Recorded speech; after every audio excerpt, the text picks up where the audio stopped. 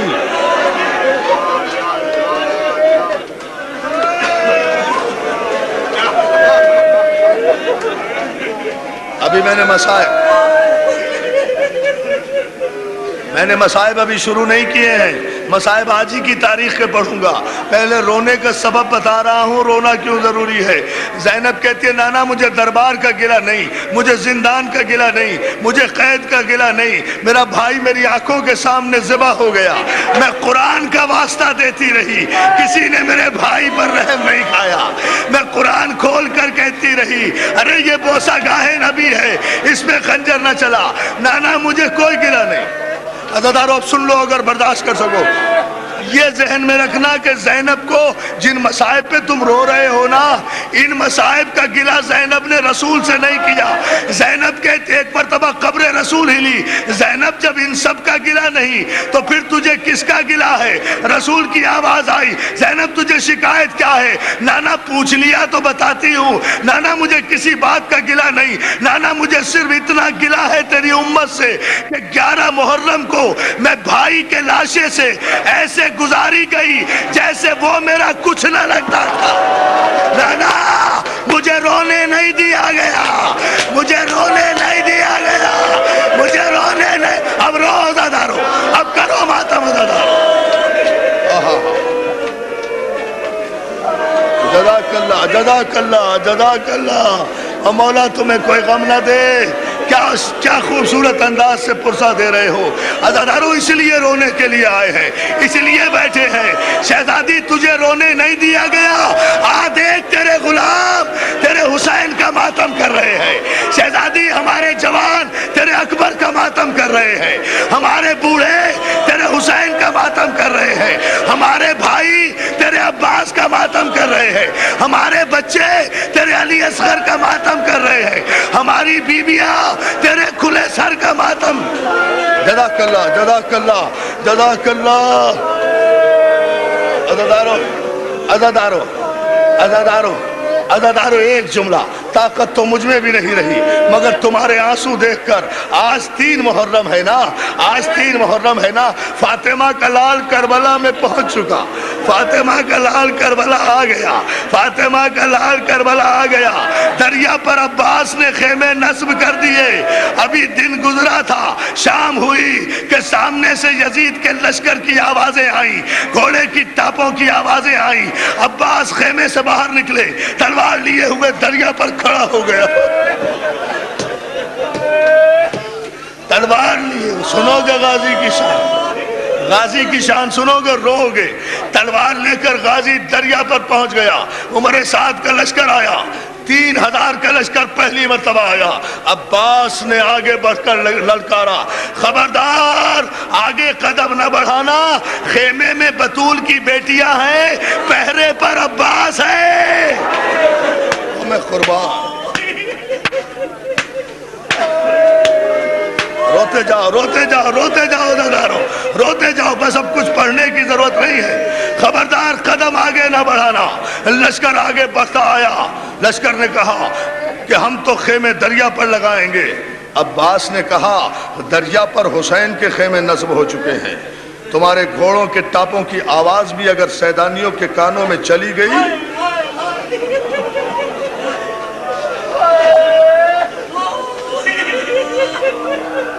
تو قیامت برپا کر دوں گا دریائے فرات کے کنارے۔ لشکر نے عزادارو سنو، لشکر نے ضد کی نہیں ہم تو اتریں گے۔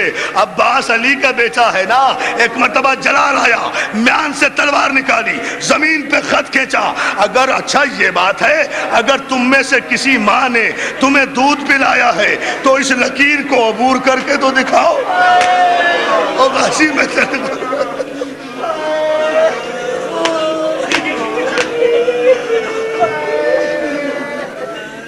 اس خط کو عبور کر کے دکھاؤ۔ ایسی اسنا میں عزادارو عباس کی آواز بلند ہوئی، خیمے میں پہنچی، زینب کے کانوں میں جو عباس کی آواز آئی وہ آواز دے کر کہا فضا ارے کس نے میرے شیر کو چھیڑ دیا، میرے عباس کو جلال آ گیا، فضا جا کر حسین سے کہہ دے عباس کو روکے۔ جزاک اللہ، ایک جملہ شاہ جی، ایک جملہ، مولا آپ کو سلامت رکھے، ایک جملہ بس، مولا سلامت رکھے، انشاءاللہ گھروں تک روتے ہوئے جاؤ، ہاتھ نہ جوڑو، روتے رہو۔ میں بھی مر جانا چاہتا ہوں ایسے مصائب پڑھتے ہوئے، مولا تمہیں کوئی غم نہ دے سوائے غم حسین کے۔ حسین خیمے سے باہر نکلے، ادھر عباس تلوار کے قبضے پر ہاتھ رکھے ہوئے کھڑے ہیں۔ علی بیٹے نے 30,000 کے لشکر کو اپنی نظر پہ روکا ہوا ہے، مجال نہیں ہے لشکر کے گھوڑے کی کہ وہ قدم آگے بڑھا لے۔ عباس غیظ کے عالم میں علی کی تصویر بنا کھڑا ہے، کہا یہاں خیمے تو نصب نہیں ہونے دوں گا، مجھے عباس نہ کہنا اگر تم میں سے کوئی گھوڑے سے بھی اتر گیا۔ ابھی عباس نے اتنا جملہ کہا تھا کہ دور سے حسین کی آواز آئی عباس تلوار نہ چلانا، زینب خیمے سے باہر آ گئی، زینب خیمے سے باہر آ گئی۔ اتنا سنا عباس کی گردن ڈھلک گئی، تلوار میان میں چلی گئی، حسین قریب گئے، عباس تجھے زینب کا واسطہ، عباس تجھے زینب کا یا حسین یا حسین یا حسین یا حسین۔